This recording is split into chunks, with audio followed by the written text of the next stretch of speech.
সুপ্রিয় দর্শক, আমি আজকে উপস্থিত হয়েছি হবিগঞ্জ জেলা মাধবপুর থানা মাধবপুর পৌরসভা 1 নং ওয়ার্ড। আমি একটা বিষয়ে কথা বলতে চাই আজকে।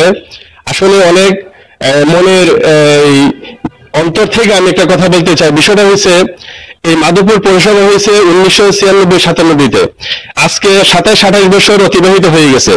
এর ভিতরে মানে কয়েকশো বার এই মাধবপুর খানবাড়ি আবাসিক এলাকায় এই যে হাজি আলাপ খান গোলাপ খান যে আমরা যে পাড়ার মধ্যে থাকি, এই পাড়ার মধ্যে আপনার যে আমাদের ভিতরে যে বাড়ি যে রাস্তাটা কয়েকশো বার হবে আমার এই আশিস ভাই এলাই পেনিয়েছে, কিন্তু ওনার তো কোনো দোষ নাই। বিষয়টা হয়েছে এই পর্যন্ত কত মেয়র আসছে এবং গেছে, কিন্তু সবাই আশ্বাস দিছে যে এই রাস্তাটা করে দিবে। তা আলহামদুলিল্লাহ আমার সাবেক মেয়র মানিক হাবিবুর রহমান মানিক, ওনার প্রচেষ্টায়, আর এই যে আমাদের পৌরসভার যে আশিস ভাই আর যে আশাস সাহেব, এদের প্রচেষ্টায় আলহামদুলিল্লাহ আমাদের এটা বিল পাস হয়েছে। আলহামদুলিল্লাহ এখন টেন্ডার হয়েছে, সবকিছু কমপ্লিট। এখন আজকে আসছে আলহামদুলিল্লাহ তারা নোট দেওয়ার জন্য। তবে আমি সবচেয়ে আনন্দিত মাধবপুর পৌরবাসীর পক্ষ থেকে আমি সাবেক মেয়র হাবিবুর রহমান মানিককে ধন্যবাদ জানাই। ভবিষ্যতে আমি চাই পৌরসভার মধ্যে এই ধরনের মেয়র আরেকজন উনি আবার ইনশাল্লাহ যদি ধারায়, আমি ইনশাল্লাহ ওনার পাশ করার জন্য আমি দোয়া করি, ওনার জন্য, ওনার যাতে সুস্থতা কামনা করে। আসলে এই যে বিষয়টা, এই রাস্তাটার জন্য এমন কষ্ট করতাম আমরা, শুধু রাস্তাটা না, আমাদের বাড়ির ভিতরে যে ড্রেনটা করে দিছে উনি, ওনার বাড়ি পর্যন্ত, মেয়রের বাড়ি পর্যন্ত ডেঙ্গে যদি প্রস্তাব করে দিত, আপনার আডু পানি লেগে যেত, কোমর পানি লেগে যেত, সবাই বলতো যে এখানে নাকি বন্যা হয়ে যেত। আলহামদুলিল্লাহ উনি ডেন্ডো করে দিছে। আর উনি আলহামদুলিল্লাহ উনি মেয়র নাই, কিন্তু এখনো জনগণের যে খোঁজখবর রাখে। আমি আসলে ওনাকে ধন্যবাদ জানাই, ওনাকে হায়াতে তৈবা দান আল্লাহ দান করুক। আর এখন আমাদের নতুন যে ইঞ্জিনিয়ার সাহেব, উনি আমাদের এখানে আজকে প্রথম আসছে যে কাজটার জন্য, উনি আসলে পৌরসভায় আমি ধন্যবাদ জানাই। আসলে উনি দুটি কথা বলবেন। বিগত ফেব্রুয়ারি 15 তারিখ এখানে জয়েন করেছি।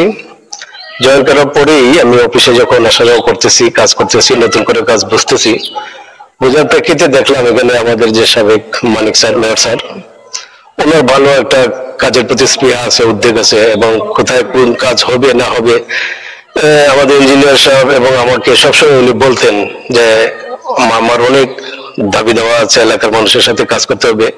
পরবর্তীতে এটা উনি একটা স্কিম করে এই রাস্তাগুলোর নামে স্কিম করে মন্ত্রণালয় থেকে বিশেষ বরাদ্দ আকারে এটা নিয়ে আসেন। এটা নিতান্ত একটা কঠিন কাজ, যে কঠিন কাজটা আসলে সকল মেয়র করতে পারে না। তো উনি এখন না থাকা অবস্থায় এই কাজটুকু করছেন।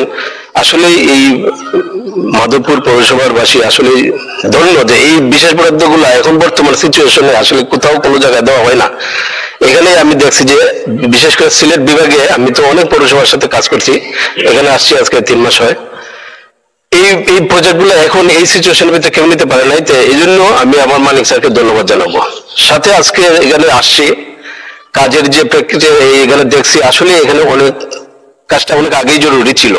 তারপরে যে শেষ পর্যন্ত এখানে হয়েছে, এখানে মানুষের রাস্তা সহকারে পানিরও একটা বিশাল একটা সমস্যা দূর হবে। তো পরিশেষে আমাদের কাজটা সুন্দর হোক, সফল হোক, এবং এখানে যারা সংশ্লিষ্ট ছিল, আগ থেকে যারা সংশ্লিষ্ট ছিল, সবার উত্তর মঙ্গল কামনা করে মন থেকে ইনশাল্লাহ এটা সুন্দর করে দেখ। আমরা ওনার জন্য দোয়া করবো। উনি কথা বলবে এখন। বিসমিল্লাহির রহমানির রহিম। আমি আজকে এই কাজটি পেয়েছি, তো এটা সদ্য বিলুপ্ত পৌরসভার মেয়র ব্যক্তি উদ্যোগে এটা বিশেষ বরাদ্দ এনেছেন, যে আজকে এই এডিপি বিশেষ বরাদ্দে আজকে এই কাজটি লেআউট করা হচ্ছে। আপনারা জানেন যে আমরা এই 1 নম্বর ওয়ার্ডের এই জায়গাটা অত্যন্ত অবহেলিত, যে কাদা, পানি নিষ্কাশনের খুবই অবস্থা খারাপ, মানে একেবারে অবস্থা খুবই খারাপ। সামান্য বৃষ্টি হলে এখানে পানি জমে যেত। যাই হোক, এই সাবেক মেয়রের ঐকান্তিক প্রচেষ্টায় উনি যে এই কাজগুলো এনেছেন, আপনারা দোয়া করবেন যাতে আমরা কাজগুলো সুন্দরভাবে সম্পন্ন করতে পারি, এবং যাতে জনগণের চলাচলের সুবিধা সুন্দর হয়, এই আশা আহ্বান রেখে আমি আমার সংক্ষিপ্ত বক্তব্য। আসসালামু আলাইকুম। আমার মেয়র বাবা বর্তমান অবস্থা যে কাজগুলা করছে, এটা আমার মুখে বলা যায় না, কিন্তু মই মুরব্বী থাকতেও কষ্ট করছে, এরকম কষ্ট করছে আমরা সীমার বাইরে। কিন্তু আমার চাচা যে কাম করছে, যে ড্রেনগুলা করছে, এটা আমি ধন্য দিই আমার চাচারে, মানিক চাচারে। দোয়া করি আল্লাহ জানে তার আরো উন্নত লাভ করতে পারে, এই বলে আমি ধন্যবাদ। ইনশাল্লাহ আমি পরবর্তীতে বাকি কাজটা সম্পূর্ণ হলে আমি আপনাদেরকে আবার ইনশাল্লাহ পরবর্তীতে আপনাদের মাঝে আসবো। আমি জাতীয় দৈনিক মুক্তাখবর মাধবপুর হবিগঞ্জ প্রতিনিধি হিসাবে ধন্যবাদ জানাই, আবারও ধন্যবাদ জানাচ্ছি মেয়র মহোদয়কে।